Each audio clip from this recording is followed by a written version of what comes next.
बिस्मिल्लाहिर्रहमानिर्रहीम, अस्सलाम वालेकुम। एक पाकिस्तान प्रोग्राम में खुशामदीद। मैं हूं आपका मेज़बान ज़ौक अहमद। नाज़रीन, बानी तहरीक इंसाफ की जमानत खारिज करते हुए जो फैसला तहरीर किया गया वो 6 सवालात को जन्म दे रहा है। सदर धमकी दे रहे हैं, सियासी जमातें एहतजाज की तारीखें दे रही हैं। हुकूमत खतरे में तो है, लेकिन कितने खतरे में है? बिजली चोरी, ऊपर से सीना जोरी, ये मौज़ूआत हमारे प्रोग्राम का हिस्सा हैं। सबसे पहले बात करेंगे सुन्नी इत्तेहाद कौंसिल की महफूज नशिस्तों से मुतल्लिक अहम फैसले की, जो कल आ रहा है, और सवाल उठाएंगे कि फैसले से पहले 2 बार फुल कोर्ट इजलास की वजह क्या बनी। सुन्नी इत्तेहाद कौंसिल की मखसूस नशिस्तों से मुतल्लिक केस का महफूज फैसला कल जुमे के रोज दोपहर 12 बजे सुनाया जाएगा। चीफ जस्टिस पाकिस्तान काजी फाइज ईसा की सरबराही में 13 रुकनी फुल कोर्ट 9 जुलाई को महफूज किया गया फैसला सुनाएगा। रजिस्ट्रार ऑफिस सुप्रीम कोर्ट ने कॉज लिस्ट जारी कर दी। इससे पहले इस मामले पर सुप्रीम कोर्ट के 13 जजेस ने 2 मुशावरती इजलास किए। पहला इजलास बुध को हुआ, जो कि 1.5 घंटा जारी रहा,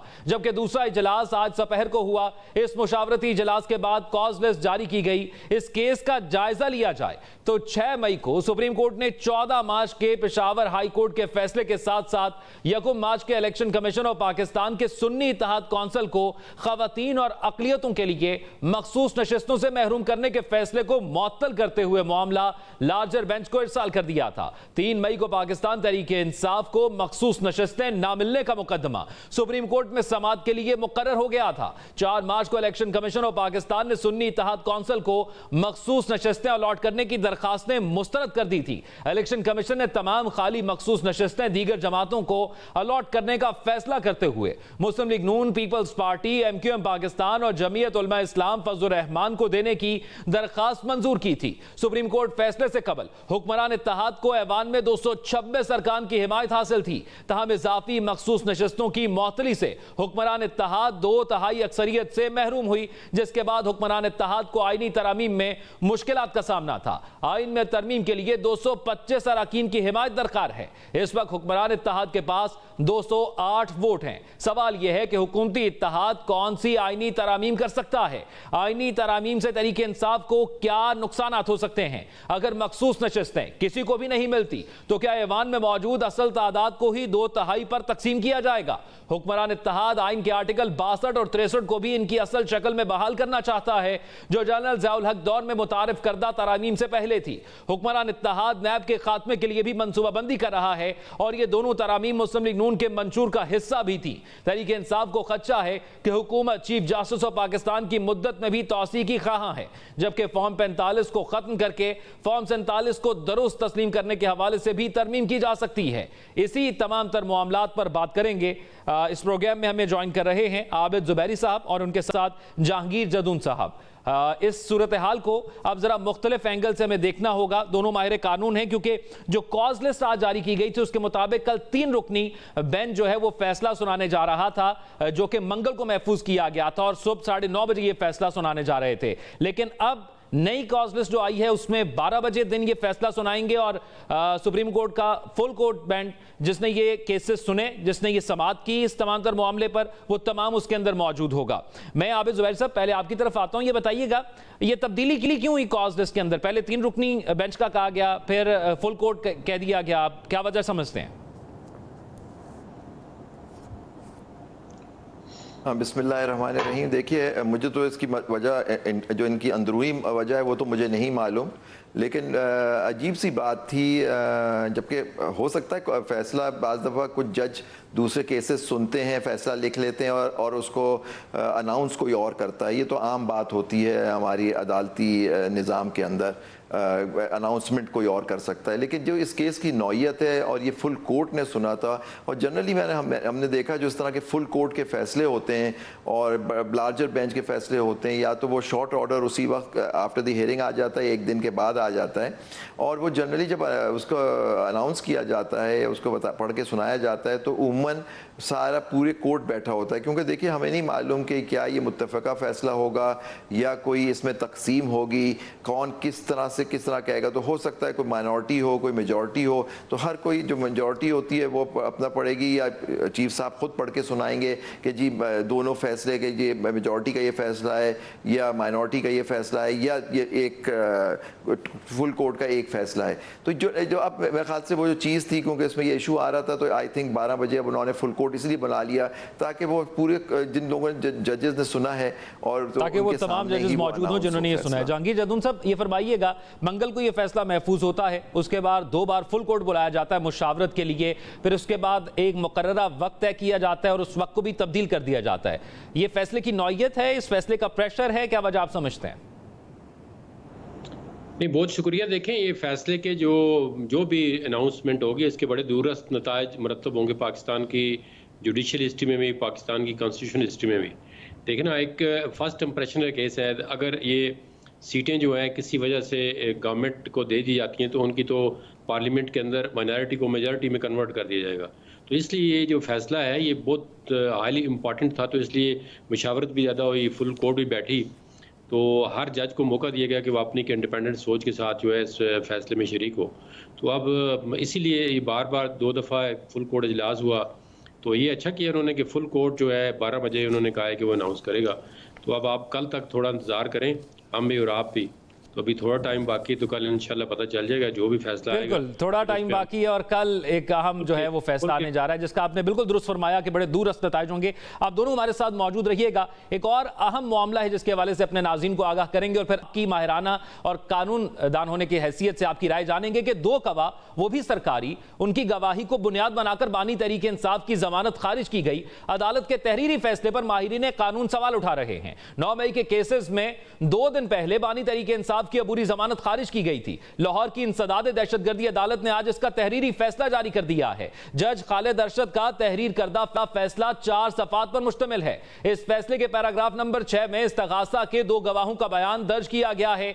यह बयान ज़ाब्ता फौजदारी यानी कोड ऑफ क्रिमिनल प्रोसीजर की शिक 161 के तहत दिया गया। 161 के बयान का मतलब वो है जो बयान पुलिस के सामने दिया गया हो। फैसले में लिखा है, इस्तगासा के 2 गवाहों ने बयान दिया कि 7 मई की शाम 5:15 बजे से लेकर 6 बजे तक जमान पाक लाहौर में एक मीटिंग हुई। इस मीटिंग में बानी तहरीक इंसाफ और पार्टी के 15 कायदीन शरीक हुए। गवाहों के मुताबिक मीटिंग में बानी पीटीआई ने खदशा जाहिर किया कि 9 मई को उन्हें गिरफ्तार किया जा सकता है। गवाहों के मुताबिक फिर इसी मीटिंग में यह हिदायत जारी की गई कि अगर बानी पीटीआई को गिरफ्तार किया गया तो डॉक्टर यास्मीन राशिद की क़यादत में वर्कर्स को इकट्ठा किया जाएगा और फिर अस्करी तंसीबात और सरकारी इमलाक पर हमले किए जाएंगे ताकि हुकूमत दबाव में आ जाए और बानी पीटीआई को छोड़ दे। फैसले में लिखा है कि 9 मई को जब बानी पीटीआई पेशी के लिए इस्लामाबाद रवाना हुए तो उस वक्त उन्होंने एक वीडियो बयान जारी किया था। इस बयान में उन्होंने कहा था कि अगर उन्हें गिरफ्तार किया गया तो मुल्क के हालात श्रीलंका जैसे हो जाएंगे। फैसले के मुताबिक इस्तगासा ने यह वीडियो क्लिप और इसका मतन भी पेश किया। तहम 9 मई को पेशी पर जाते हुए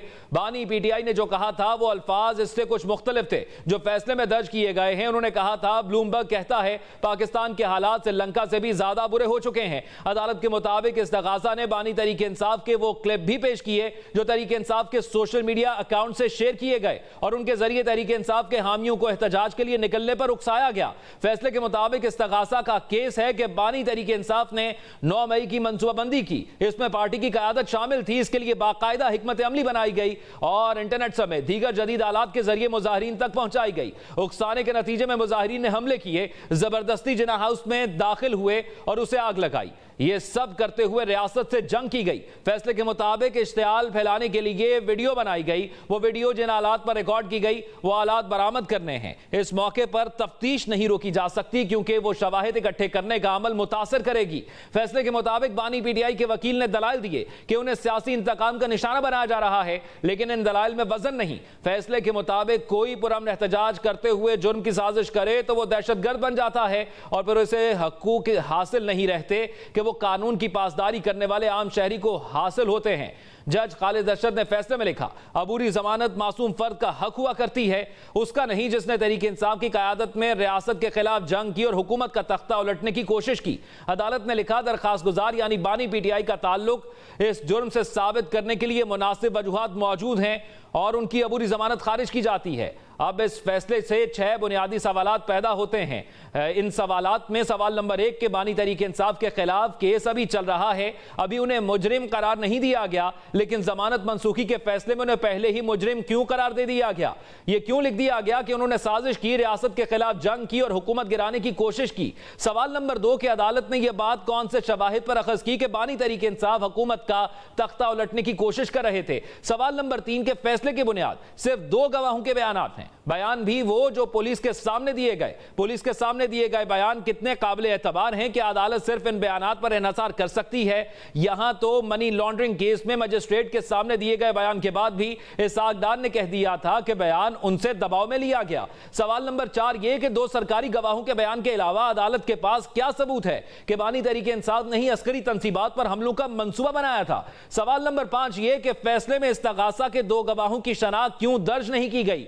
उन्होंने गवाही में जिस मीटिंग का बताया है वो खुद इस मीटिंग में किस हैसियत से शरीक थे? सवाल नंबर 6 ये कि फैसले में बानी तहरीक इंसाफ का पाकिस्तान को श्रीलंका बनाने वाला बयान जिस अंदाज में दर्ज किया गया वो बयान निस्बतन मुख्तलिफ अंदाज में दिया गया था। अदालत ने इस फर्क को नजरअंदाज क्यों किया है? ये जो 4 सफ़ात पर मुश्तमिल आज तहरीरी फैसला जारी किया गया है, इसकी एक कॉपी मेरे से भी मौजूद है और 6 सवालात जो जन्म ले रहे हैं इस पर हम तफसीली बात करेंगे और इसका तफसीली जायजा लेंगे, लेकिन एक ब्रेक की तरफ हमें जाना है। Stay with us.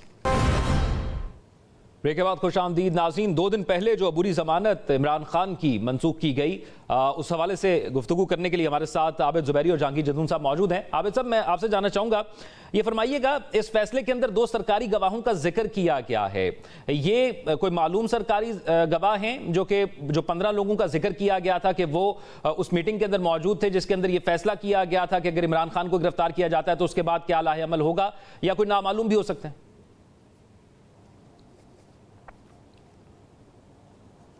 वैसे हमारे यहाँ नामालूम की बड़ी आपको बताएं कि वह नामालूम का इस्तेमाल जो है हमारे यहाँ बड़ा अजीब बात। सबसे अजीब है इस फैसले में कि ये 2 सरकारी गवाह, आपने खुद का 161 का बयान इस्तेमाल किया। 161 का बयान कोई शहादत नहीं होती, नंबर 1। अच्छा। दूसरी बात है जो उन्होंने वो पहले जो आपने बड़े 6 जो सवाल उठाए, बड़े दूर रस सवालात हैं आपके, कि पहले ये बताइए कि वो तो एक पहले तो आप पता है जो हालात थे वहाँ कि वहाँ तो परिंदा भी पर नहीं मार सकता था, पूरा पुलिस ने घेरा हुआ था। तो पहली बात है इनके लीडरान ने आके मीटिंग कैसे की, नंबर 1। फिर ये 2 शख्सियात जो अगर सरकारी लोग थे उस पर्सनल मीटिंग में जो हो रही थी उसमें मौजूद किस हैसियत से मौजूद थे उसके अंदर। फिर उन्होंने जो बात की, तो एक हमारी कॉन्सेप्ट होता है हेयर से, अब उन्होंने सुनी ये बात तो फिर उन्होंने कहा उन्होंने ये बात की और मैं इस तरह की, तो ये एक लीगल एक बड़ा सीरियस सवाल उठेगा इसके ऊपर कि ये इसकी हैसियत क्या है। तीसरी बात कि जी आपने आके फिर उन्होंने कहा कि फौजी तंसीबात पे आप हमला कर दें जब उनको अगर गिरफ्तार किया गया, इसकी क्या वो है वेरेसिटी है, किस तरह से इसको ये साबित करेंगे, उन्होंने ये बात की। और उन्होंने कहा कि इनको जाके इनको सबको डॉक्टर यास्मीन राशिद की सरबराही में ये जाके किया और आपको प्रोटेस्ट करें। हमारा आइन जो है खुद हम सबको एक पुरअमन एहतजाज का हक देता है। उन्होंने कहा कि हमारे मुल्क के हालात जो हो गए वो श्रीलंका से भी बदतर हैं। उस बयान को भी दूसरा आपने कहा ब्लूमबर्ग ने कहा, वो उन्होंने कह दिया। तो अगर श्रीलंका से बदतर है तो श्रीलंका से इकोनॉमिकली हमारे हालात, मैं बिल्कुल आबिद भाई साहब इन सवालों पर जो है ना वो फर्दन आते हैं। मैं जहांगीर जदून साहब को भी इसी एक मामले पर जो है शामिल गुफ्तगू करता हूं। जहांगीर साहब ये फरमाइएगा, क्योंकि ये जो 2 गवाह इसमें दर्ज किए गए हैं इस्तगासा के, जिनका जिक्र किया गया है, जिनकी बुनियाद पर ये सारा केस हमें नजर आ रहा है और जिनकी बुनियाद पर ये अबूरी जमानत मनसूख की गई है, उनका जिक्र नहीं है कि वो कौन है। क्या ये जरूरी होता है कि दूसरी पार्टी को बताया जाए कि गवाह कौन है और फैसले में भी दर्ज किया गया है, या ये जरूरी नहीं होता? और फिर क्या तासुर मिलता है, वो कौन हो सकते हैं? उन 15 लोगों में से हो सकते हैं या कोई और हो सकता है? देखिए, सबसे पहले तो आपने इसका बड़ा डिटेल पोस्टमार्टम कर दिया है और आपका जो पोस्टमार्टम है ये आप किसी पीटीआई के वकील को दें ताकि वो जाके इस बेल के आर्डर को आगे चैलेंज करे हाई कोर्ट में, तो हो सकता है बेल जो है कंफर्म हो जाए। आपने माशाल्लाह बड़ा अच्छा पोस्टमार्टम और बड़ा जोर दे के वो जो सवालात इसके अंदर रह गए या जो नजर आ रहे हैं हमने तो वही उठाए हैं। ना ठीक किया है आपने। अब इसमें देखें ना, बड़ी बुनियादी जो क्रिमिनल लॉ के अंदर सवाल है वो है प्री रेस्ट बेल के कि प्री रेस्ट बेल क्यों होनी चाहिए और क्यों ना होनी चाहिए। ये कोई केस का डिसीजन नहीं है, ये कोई पोस्ट रेस्ट बेल नहीं है। पहले आपको लीगल कॉन्सेप्ट समझना पड़ेगा कि प्री रेस्ट बेल। अब प्री रेस्ट बेल में इतनी केस को डिस्कस नहीं किया जाता, ना या करते हैं सिर्फ वो 2-3 चीज़ें जो होती हैं वो मैं आपको बताता हूँ कि प्री अरेस्ट बेल में एक तो देखते हैं कि प्राइमा फेशियाई केस जो है वो बनता है या जो मेला फाइडी है प्रोसिक्यूशन की, या जो जिसके खिलाफ एलिगेशन है वो इनोसेंट है और एक क्या है फर्दर इंक्वायरी का केस है, तो उसे प्री अरेस्ट बेल, अगर ये 3 चीज़ें मेनली जो जरिस्प्रूडेंस अभी तक सेटल है ये पूरी हो तो प्री अरेस्ट बेल मिल जाती है। अब इसमें देखिए ना, ये तो ये केस जो है इस तरह लगता है कि जज साहब ने पूरा केस का जो है एक जजमेंट दे दी है जी कि केस जो है गवान है। अब ये तो आप ट्रायल में लगता है कि सरकारी गवान के नाम तो डिस्क्लोज होते हैं। 161 की जो भी स्टेटमेंट था उसमें बेल में कभी मेंशन नहीं हुआ कि 161 की स्टेटमेंट होती है, उसकी कोई वैल्यू नहीं होती, वो पुलिस के सामने देती है, वो उसको फिर आगे कोलैबोरेटिव एविडेंस चाहिए होती है, फिर उसको क्रॉस एग्जामिन करते हैं और फिर सरकारी गवाह कितने इंडिपेंडेंट होते हैं वो सबको पता है, टीवी चैनल पे बताने की ज़रूरत नहीं है कि सरकारी जो गवाह होते हैं वो किसी कंट्रोल में होते हैं। आजकल तो जितने केस भी हैं वो सरकारी लोगों से बनते हैं, गवाहियाँ भी सरकारी हैं, तो उस पे उसकी क्रेडिबिलिटी पे बड़े क्वेश्चन उठते हैं। तो मेरे ख्याल में जज साहब ने अगर फैसला बेल नहीं भी देनी थी तो इतनी बड़ी डिटेल जजमेंट लिखने की ज़रूरत नहीं थी। वो कह देते कि ये प्राइमा फेशियाई केस जो है वो इस्टेब्लिश हो रहा है और जो एक्यूज्ड है वो इनोसेंट नहीं है। अच्छा आबिद ज़ुबैर साहब, आप आबिद ज़ुबैर साहब ये फरमाइएगा जी जी, अपनी जो है ना वो कहते हैं ना बड़ी जोर दे के इस केस के अंदर जो है ना वो साबित करने की कोशिश की है कि इनके खिलाफ एलिगेशन जो है वो साबित हो चुकी है। आबिद ज़ुबैर साहब ये फरमाइएगा, अब क्योंकि इसके अंदर जो सवालात उठाए गए, जो इसके अंदर बातें आई हैं, आपको लगता है कि ये लॉन्ग टर्म के अंदर सस्टेन कर पाएंगे? जिसके में एक जिक्र हो गया 161 का जो कि सीआरपीसी थी, 164 का बयान होना चाहिए था, 161 का बयान है, और उसके अलावा जो गवाहों का जिक्र किया गया है, उसके अलावा जो शवाहिद का जिक्र किया गया है, जो वीडियो बयानात हमने देखे उसके अंदर थोड़ा सा मुख्तलिफ सूरत हाल थी जो कि इसके अंदर दर्ज किया गया है ट्रांसक्रिप्ट के तौर पर कि क्या कहा गया, क्या वीडियो बयानात दिए गए। तो आपको लगता है कि ये जमानत तो रुक गई, जमानत तो मंसूख हो गई, लेकिन लॉन्ग टर्म के अंदर ये सस्टेन कर पाएंगे ये बयानात? क्योंकि ये सबसे बड़ा केस था 9 मई को लेकर, तो आपको लगता है कि ये केस कमजोर हो गया है? मैं तो समझता हूँ जज साहब ने बिल्कुल इस केस को के खिलाफ फैसला कि ये सेट असाइड होगा प्लेट में रख के दे दिया है इमरान खान साहब को, कि जो उन्होंने जो फैसला किया है, जैसे जहांगीर जदून साहब ने बिल्कुल वजह फरमाया कि इसके अंदर जो सवाल प्री अरेस्ट बेल में देखना होता है कि मेला फाइडी आपको एक्यूज को आके बताना होता है कि ये जो सारी वो चीज़ है ये बदनियती पे मबनी है, मेरे खिलाफ एक्शन और हरेसमेंट और ये सारी चीज़ें ये साबित करनी होती है उनको prima facie pre arrest bell के लिए। पोस्ट अरेस्ट बेल में अलग होते हैं अरेस्ट होने के बाद। तो अब ये चीज़ें उन्होंने सारी लिख दी, उन्होंने तो एक तरह से फैसला सादिर कर दिया कि जी इन्होंने 2 सरकारी गवाहों ने कहा कि जी उन्होंने कहा फौजी तंसीबात पे हमला करें और फिर उन्होंने श्रीलंका से वो कर दिया। इसलिए मैं कहता हूँ कि ये इन्होंने तो एक जुर्म किया हुआ है, इसलिए मैं इनकी बेल नहीं बनती। ये तो मुझे लगता है फैसला जिस तरह से किया गया है वो इमरान खान साहब को जेल में रखने के लिए किया गया है, क्योंकि वो हो सकता है वो समझ रहे हो कि इद्दत केस में हो सकता है उनकी अपील अलाउ हो जाए और वो उनको छूट जाएं, तो उसके बाद उनके खिलाफ कोई केस नहीं रहेगा जिसमें उनकी गिरफ्तारी हो। तो उन्होंने प्री अरेस्ट बेल रिजेक्ट कर दी कि इद्दत केस का फैसला हाई कोर्ट ने कहा 12 जुलाई तक फैसला करो। तो हो सकता है कि जी अगर ये छूट जाते तो उनको जेल में रखना है कि उनको बाहर नहीं आने देना। तो इस तरह का ये ऑर्डर जो पास किया है, ये तो आप बताएं किसी स्टूडेंट से पूछें वो भी कहेगा कि ये तो बिल्कुल नॉन सस्टेनेबल है। लेकिन आप देखिए इसकी इंप्लीकेशंस कितनी है। एक साबिक वजीर आजम कह रहे हैं कि वो कह रहे हैं, 2 सरकारी गवाह आके कह रहे हैं कि जी वो फौजी तंसीबात पे हमला कर दें। तो ये बड़ी अजीब सी बात है कि उनको मेरे ख्याल से ये तो इन जज साहब ने पूरे फंसाने की कोशिश की है कि जी उन्होंने पहले ही फैसला सादे कर दिया, लेकिन ये सस्टेनेबल नहीं होगा। जैसे जहांगीर जदून साहब ने कहा, ये जो आपने 6 पॉइंट्स कही हैं इन पे इसी पे अपील वो बनाए जो PTI के वकला हैं। अच्छा ये फरमाइएगा जहांगीर जदून साहब, क्योंकि 2 सरकारी इस्तकासा के जो गवाह हैं उसके अलावा आपको इस फैसले के अंदर नजर आता है कि उनके पास कोई और सबूत मौजूद है जिस पर ये प्रूफ कर सके कि इमरान खान ने जो सरकारी तंसीबात पर हमले हुए उसके हुक्म जारी किए?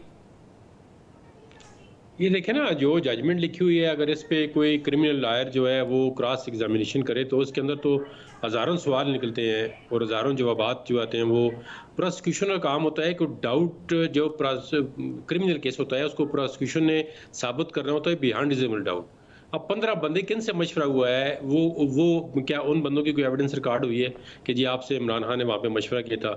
और ये उनको पता था कि मैं अरेस्ट हो जाऊंगा 9 मई को, या किस तरह उन्होंने अपनी अरेस्ट की अप्रीहेंशन आपको शो की या बाकी को। देखें ना, अब केस तो बनाया जाता है, और क्रिमिनल केस जो भी बनाता है पाकिस्तान की जो स्टूडेंट्स हैं, पाकिस्तान की हिस्ट्री FIR की, उसमें 40 से और 60 की रेशो या 30 और 70 की रेशो पे झूठ होता है। इसलिए केस आगे जाके उन क्रिमिनल केसों में मजीद यही सजा होती है कि आप 2 साल लटके जेल के अंदर, 4 साल लटके, बाज़ औक़ात 5 साल, 10 साल, और आखिर में लोग बरी हो जाते हैं। तो उनकी लिबर्टी जो कर्टेल होती है, जो उनको डिटेंशन में रखा जाता है उसमें कन्विक्शन से पहले, तो वो उसका तो कोई इजाला होता नहीं है। तो फिर जो जितनी भी FIR होती हैं जो अपनी सरकारी मदयत में या कोई आपस में पार्टियों की मुखालफत होती है, तो उसमें क्रिमिनल लॉ के अंदर बड़ी रिसर्च हुई है FIR में, तो ज़्यादातर जो है वो झूठी FIRs होती हैं।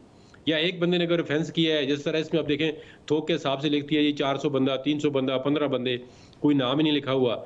अगर देखें ना, कोई एक्चुअली किसी ने अगर किसी इंस्टॉलेशन पे हमला किया है, तो वो तो आपको वीडियो के अंदर मौजूद है। अब फिर मैं आपको वीडियो पे बताऊं कि वीडियो पे जस्टिस खोसा ने बड़ी डिटेल जजमेंट दी है, वो भी उन सर्कमस्टांसेस में उसने एक केस को, जो भी आप ओपिनियन ले सकते हैं, लेकिन उन्होंने अच्छा, ये जो दो मैं शॉर्टली जाना चाहूंगा, आप दोनों से जानना चाहूंगा, पहले जहांगीर साहब आपसे जानना चाहूंगा कि जो 2 इस्तगासा के गवाह हैं, क्या ये काबिल एतबार हैं इस जजमेंट जो सामने है इसके मुताबिक?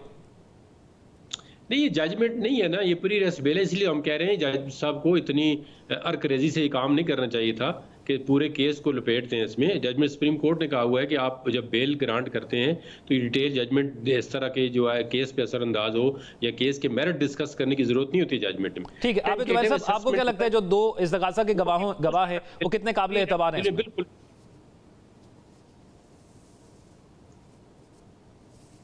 देखिए बिल्कुल नहीं है, क्योंकि अभी देखिए इनके ऊपर तो क्रॉस एग्जामिनेशन हुआ ही नहीं है, लेकिन जज साहब ने तो लिख दिया है कि बेल इनकी इमरान खान साहब की बनती नहीं है क्योंकि उन्होंने रियासत पे हमला किया है। इतनी इस 2 इस्तगासा के, जैसे आपने फरमाया, ये जो गवाह थे, जो अपेरेंटली विटनेस है, उनके गवाह, उनकी बेसिस पे आप कर रहे हैं। वो पहले तो ये देखना था कि वो, आपने जैसे फरमाया, हमने तो नाम नहीं देखा, हो सकता है उनके नाम डिस्क्लोज हो कहीं, लेकिन वो पहले तो ये एस्टेब्लिश करना था कि वो वहाँ मौजूद कैसे थे, उस मीटिंग में किस हैसियत में मौजूद थे, और वहाँ से उन्होंने क्या बातें सुनी और उस बात की क्या तस्दीक की कि उन्होंने इस तरह की बात की। तो ये सारी चीज़ें देखने की, तो ये तो बिल्कुल जो बात बनती है, जो प्री अरेस्ट बेल का केस बनता है, वो ये है कि ये पूरी जो प्रोसिक्यूशन है वो सारी जो बेस्ड है ऑन बदनीयती के ऊपर। तो ये 2 गवाही इस बात के काबिल थे कि पहले उनको देखना चाहिए था किस कैपेसिटी में वहां मौजूद थे। यानी आपको लगता है कि जिस डिटेल से ये अबूरी जमानत का जो तहरीरी हुक्म जारी किया गया है, इस डिटेल में जाने की जरूरत नहीं थी, और फिर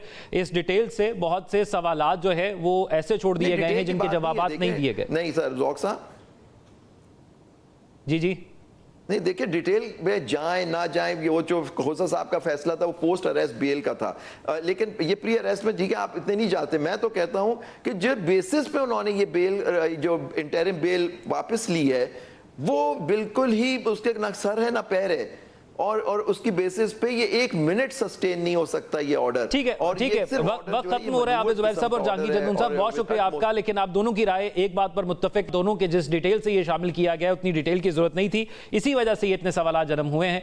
आगे बढ़ेंगे, एक और अहम मामला है, और वो मामला है सियासी सूरत हाल का कि शहबाज शरीफ हुकूमत को ऑपोजिशन तो आंखें दिखा ही रही थी, लेकिन अब इत्तेहादी भी बिगड़ने लगे हैं। शरीके इक्तदार पीपल्स पार्टी ने एक रोज पहले अचानक पैंतरा बदला और आसिफ अली जरदारी ने सदर मुमलिकत के बजाय पीपल्स पार्टी के शरीक चेयरमैन का लहजा अपनाते हुए दावा किया कि मुस्लिम लीग नून से हुकूमत नहीं चल रही। सदर आसिफ अली जरदारी ने बिलावल हाउस लाहौर में पीपल्स पार्टी पंजाब की पार्लिमानी बैठक में शिरकत की और खबरदार किया कि मैं खुद मैदान में आ गया हूं, हम हुकूमत गिराना और बनाना जानते हैं। सदर आसिफ अली जरदारी ने शहबाज शरीफ हुकूमत की कारकर्दगी पर भी कड़ी तनकीद और एतराज उठाया कि IMF से कर्जे लेकर क्यों आवाम से इम्तिहान लिया जा रहा है। उन्होंने सवाल किया कि आप IMF से बात क्यों नहीं करते, IMF को कमरे में बिठाएं और टेबल टॉक करें। उधर हुकूमत के खिलाफ सरापा एहतजाज तहरीक इंसाफ के अरकान पार्लियामेंट ने आज बानी PTI की रिहाई और मखसूस नशिस्तों के लिए सुप्रीम कोर्ट के सामने एहतजाज किया। दूसरी जानिब PTI रहनुमाओं की जमीयत उलमा इस्लाम के सरबराह मौलाना फजल रहमान से गैर रस्मी मुलाकातों की अंदरूनी कहानी भी सामने आ गई, जिसमें मौलाना फजल रहमान की जानिब से PTI को असम्बलियों से इस्तीफे देने की तजवीज का इंकशाफ हुआ है। मौलाना ने PTI रहनुमाओं पर वाजे किया कि सड़कों पर मुश्तरका तहलीक चला रहे हैं और ये मामलात हल होंगे इसी तरह जमात इस्लामी ने भी आज अगरचे वजीर दाखिला की दरखास्त पर अयाम आशूरा के पेश नजर कल डी चौक इस्लामाबाद में होने वाला धरना मौखर कर दिया। तहम साथ ही 26 जुलाई को धरने की नई तारीख का ऐलान भी कर दिया।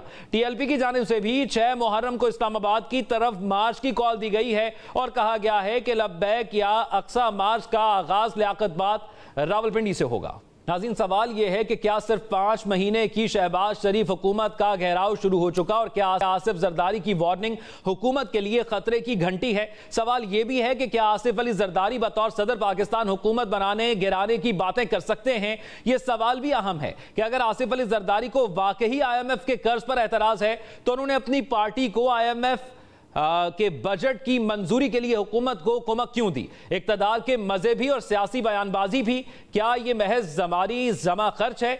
इसी पर बात करते हैं और तफसीलन बात करेंगे कि हुकूमत को अगर खतरा है तो क्या इत्तेहादियों से है या किसी और से है या अपोजिशन से है या आवाम से है? इस तमाम सूरत हाल पर बात करने के लिए एक ब्रेक के बाद हमारे साथ इरशाद भट्टी साहब मौजूद होंगे। Stay with us. ब्रेक के बाद खुशामदीद। नाज़रीन, हुकूमत को मुमकिन खतरात किससे हैं? क्या इत्तेहादियों से हैं?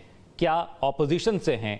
क्या किसी अवामी एहतजाज का खदशा है? इसी पर बात करेंगे और हमारे साथ मौजूद हैं इरशाद भट्टी साहब, सीनियर तज्जियाकार हैं। भट्ट साहब, बहुत शुक्रिया आपके वक्त का। भट्ट साहब, ये फरमाइएगा, अभी तो हनीमून पीरियड खत्म हुआ है पाकिस्तान मुस्लिम लीग नून का और पाकिस्तान पीपल्स पार्टी का, तो ये जैसे ही खत्म हुआ है दोनों ने एक दूसरे पर इख्तलाफात भी करना शुरू कर दिए हैं, इल्ज़ामात भी लगाना शुरू कर दिए हैं, मशवरे भी देना शुरू कर दिए हैं। इस इत्तेहाद का क्या बनेगा? चल रहे हैं वेंगे, कोई आप इस प्याली में तूफान ना लाएं, राई का पहाड़ ना बनाएं। जरदारी साहब पहुंचे हुए बुजुर्ग हैं, पिछले 35-40 साल से इन दोनों जमातों ने हमें बेवकूफ़ बनाया और अब प्रॉब्लम ये हो गई है कि ये कहानियाँ पुरानी हो गई हैं, घिस पिट गई हैं। अब ये कहानियाँ चलती नहीं हैं। अब अगर आप 50-50 ड्रामा देखें तो उसमें किसी न किसी सीन पे आप हंस लेंगे। गो के मसाइल उस वक्त भी वही थे और आज भी हैं, लेकिन आपको बहुत ज़्यादा कोई अट्रैक्ट नहीं करेगा। ब्लैक एंड वाइट का वो ड्रामा या पुराने दौर की कोई फिल्में देख लें तो उसमें प्रिंट जो है वो कोई मज़े का नहीं होगा। जीरा ब्लेड देख लें, बनारसी ठग देख लें, तो वो कोई इतना बड़ा नहीं लगेगा जो कि आज आप मौला जट देखें तो उस प्रिंट में और उसमें उस कैमरा वर्क में उसमें। तो दुख की बात यह है कि इनकी फिल्में भी पुरानी हैं, अदाकारी भी भोंडी है और ऊपर से जो स्क्रिप्ट है वो भी ठीक नहीं और मुसलसल एक ही कहानी चली जा रही है जैसे हमारे टीवी के ड्रामे हैं। इशू ये है कि इस सिलेक्शन में कोई शक नहीं कि पीपल्स पार्टी जीती है, बाकी सारे तो हार गए हैं। मुस्लिम लीग नून हारी असल में, लेकिन चलो हुकूमत में है।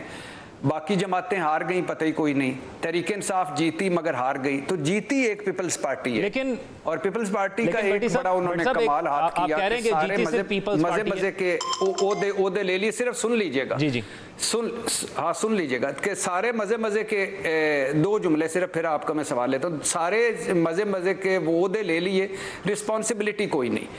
अब जरदारी साहब का जो ये बयान है ये इस वजह से नहीं है कि हमारे यहाँ महंगाई बहुत ज़्यादा है, जरदारी साहब का दिल पसीज गया है, बेरोज़गारी बहुत ज़्यादा है, गुर्बत बहुत ज़्यादा है, हद के इज़्ज़त का कानून आ गया है, हमारी आवाज़ बंद, फ़ोन टेपिंग वाला मामला आ गया है, इलेक्शन एक्ट में तब्दीली आ गई है, नैब का कानून बदल गया है, आलमी तन्हाई हमें यूं हमें भिकारी समझ के 24 शहरों पर हमारी पाबंदी लगा के बैठा है और या कोई हमारे कर्जे ज़्यादा हो गए हैं या मईशत नीचे जा रही है। ये नहीं है, वो है कि भाईजान कोई पंजाब में सियासी स्पेस दो हमें, हमारे मर्जी के अफसर लगाओ, हम हुकूमत में नहीं आएंगे मगर हम सिंध को ज़्यादा फंड दो, और इस तरह की वो हैं। उसके लिए हल्की फुल्की ढोलकी पे वो करते हैं और हो सकता है ये भी उनके ज़हन में हो कि मरीम नवाज को चाहिए था मुझे आके बयान सामने आते हैं। लेकिन भट्टी साहब ये फरमाइएगा, मुल्क में महंगाई इस कदर ज़्यादा हो गई है कि आवाम की चीखें निकल गई हैं, बिजली के बिल, गैस के बिल, सब कुछ ज़्यादा हो रहा है, लेकिन कोई भी सड़कों पर नजर नहीं आता, कोई भी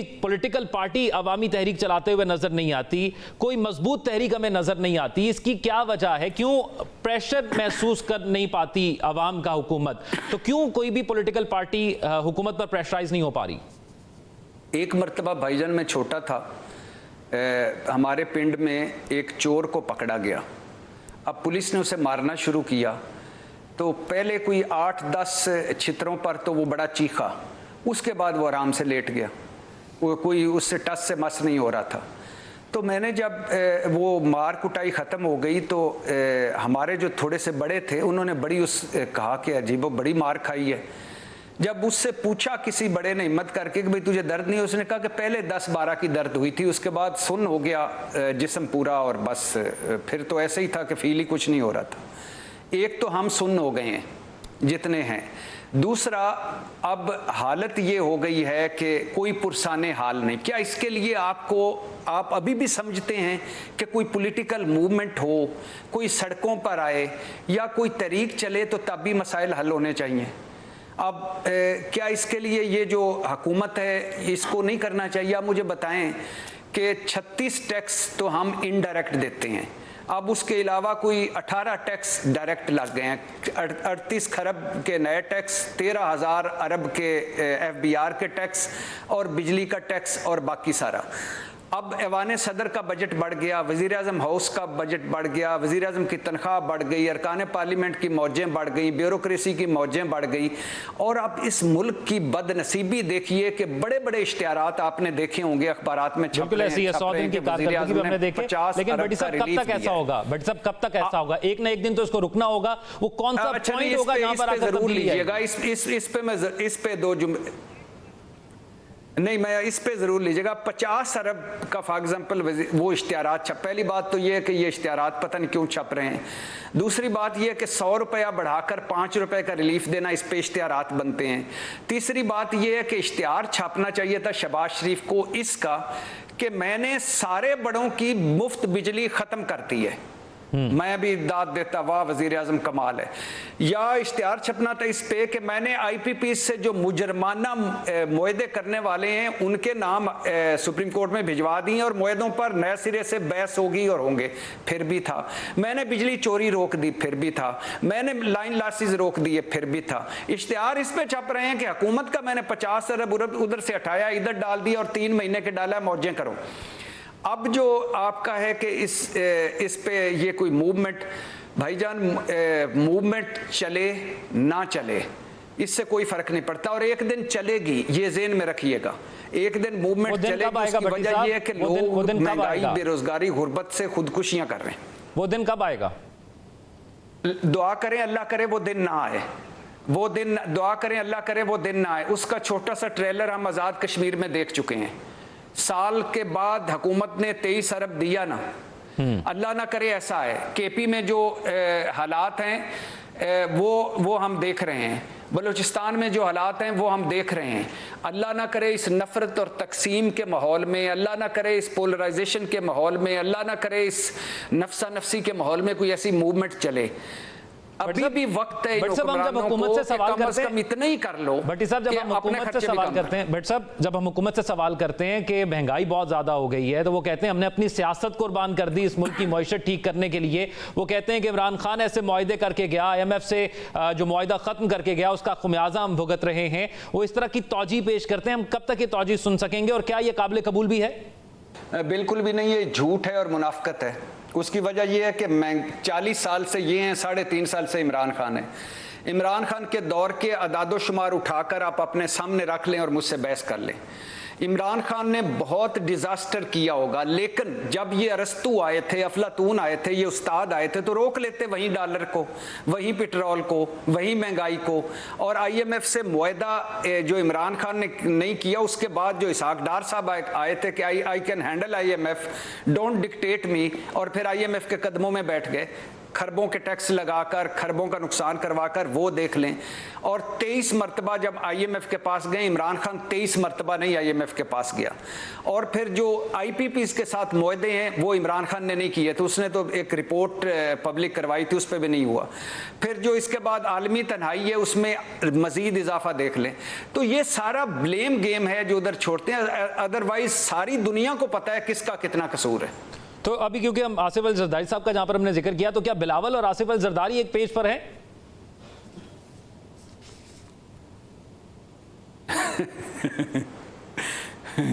भाईजान, अगर आप इधर कहीं करीब होते ना तो मैं आके आपका माथा चूमता, एक लंबी जप्पी मारता। ये हद हो गई है। वो आप ऐसे सवाल पूछ रहे हैं मुझसे कि जैसे मरियम नवाज शरीफ साहबा और नवाज शरीफ साहब क्या एक पेज पे हैं, हमजा शहबाज साहब और शहबाज शरीफ साहब क्या एक पेज पे हैं, और सलमान शहबाज और शहबाज शरीफ साहब क्या एक पेज पे हैं, बुशरा बीबी और इमरान खान क्या एक पेज पे हैं। यार कैसी बातें कर रहे हैं। बिलावल साहब अक्सर तनकीद करते हैं ना, तो जरदारी साहब जो है वो बुरा मना जाते हैं, लेकिन इस दफा जरदारी साहब ने भी तनकीद की ना। कि जरदारी साहब मैं क्या कहूँ, जरदारी साहब तनकीद तब करते जब तकरीर फरमाते और कहते खुदा का खौफ करो, अवाम महंगाई में है, मेरा ऐवान सदर का बजट कम करो, खुदा का खौफ करो, मेरी गाड़ियों का जो आपने 400 गुना प्रोटोकॉल वाला बढ़ा दिया बजट उसको कम करो, खुदा का खौफ करो, मेरे ऐवान सदर का जो बाग है उसके 85 मुलाजमीन मैंने नहीं रखने, 20 रखने हैं, और उसका 6 करोड़ से जो 3 करोड़ से 6 करोड़ बजट हुआ है वो कम करो, खुदा का खौफ करो, ये किसने 20 गाड़ियाँ मंगवाई हैं लाहौर, मेरे लाहौर के दौरे, और 5 बम प्रूफ और बुलेट प्रूफ और 14 सिक्योरिटी एहलकारों की जरूरत क्या है, मैं कोई बाबा बाइडन हूँ, मेरी सिक्योरिटी आम आदमी से ज्यादा है, छोड़ो यार, कम करो, खुदा का खौफ करो, मैं ऐवान सदर में नहीं रहूँगा, आज के बाद मैं अपने जरदारी हाउस इस्लामाबाद में रहूँगा क्योंकि कौम मुश्किल में है। खुद तो जरदारी साहब, या खुदा का खौफ करो, सिंध में आइंदा से करप्शन नहीं होगी, कच्चे के डाकुओं को मैंने कब्जा पे मैंने काबू पा लिया है, अब पक्के के डाकू भी नहीं होंगे। तो अगर इस पर तनकीद ये तनकीद करते तो मैं भी कहता कि यार जरदारी साहब को बिल आखिर फाइनली अल्लाह ने अकल और शऊर देना शुरू कर दिया है। तो वो भी जो कर रहे हैं और अगले जो कर रहे हैं वो सारा अपनी बार्गेनिंग के लिए, मैं और आप इसमें नहीं हैं। अच्छा, आवाम का कोई किरदार नहीं है, ये फरमाइएगा 5 साल ऐसे ही होता रहेगा, 5 साल गुजार जाएगी, यानी आपको लगता है हुकूमत कोई भी इख्तलाफ, मेजर इख्तलाफ नहीं आएगा जिसकी वजह से शहबाज शरीफ साहब को कोई मसला होगा?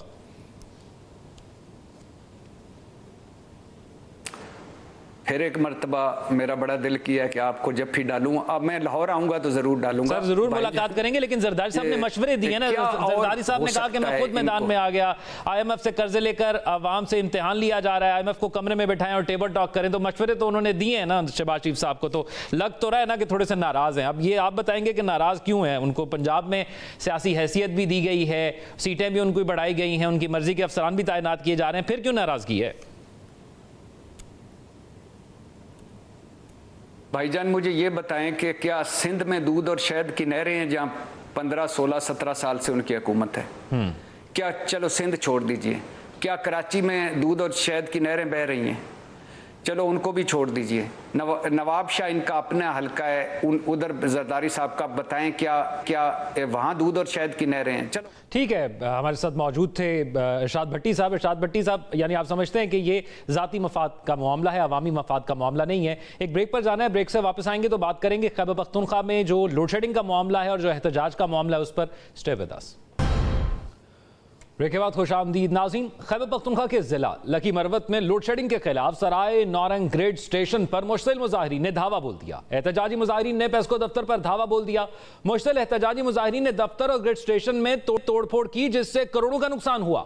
मुश्तिल मुजाहिरीन ने पेस्को स्टोर और दफ्तर का रिकॉर्ड जाया कर दिया, जबकि पुलिस मुजाहिरीन के आगे बिल्कुल बेबस नजर आई। तर्जुमान पेस्को के मुताबिक मामा खेल फीडर पर लाइन लॉसेस 68% से ज्यादा हैं। तोड़फोड़ के बाद शहर भर में बिजली की तरसील मुतासिर हुई है। यह पहला मौका नहीं है कि खैबर पख्तूनख्वा में लोड शेडिंग के खिलाफ ग्रिड स्टेशन पर धावा बोला गया हो। खैबर पख्तूनख्वा ऐसा सूबा है जहां एहतजाज सरकारी सरपरस्ती में हो रहा है।